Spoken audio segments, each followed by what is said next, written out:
C'est Rien pas de quartier, un thriller à suspense. Valérie Lau du FBI, livre 1, écrit par Blake Pierce, lu par Caroline. Prologue.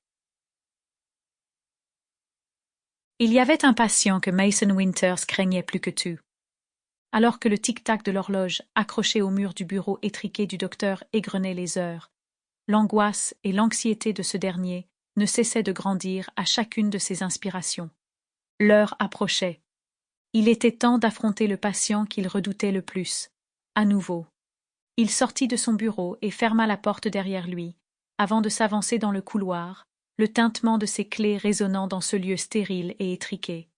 Il jeta un regard noir au porte-bloc dans ses mains. Celui-ci contenait toutes les informations récentes sur l'état du patient, y compris les notes de leur conversation antérieure.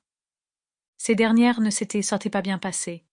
Le patient savourait le fait de se rappeler ces crimes horribles, mais il prenait tout autant plaisir à taire des informations. Cela lui donnait du pouvoir. Il ridiculisait souvent le personnel médical en imitant leur voix, leur faisant dire des choses particulièrement affreuses. Parfois, il se délectait d'agir ainsi, alors qu'à d'autres moments, il devenait distant et confus.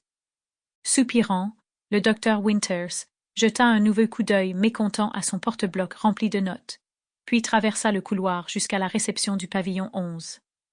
Immédiatement, il vit que les choses n'étaient pas comme elles auraient dû l'être. Il regarda autour de lui, mais ne vit personne. Le grand bureau blanc qui se dressait devant l'entrée du pavillon était vide. Un des agents de sécurité, répondant au nom de Larry McKean, aurait dû se trouver là pour le saluer de ce sourire jaune de fumeur qui le caractérisait. Il n'était pas là. Le bureau était désert. Le docteur Winters savait que Larry aimait contourner les règles, mais ceci était inacceptable. Tous les docteurs devaient être accompagnés par au moins un membre du personnel chargé de la sécurité quand ils rendaient en visite à des patients violents.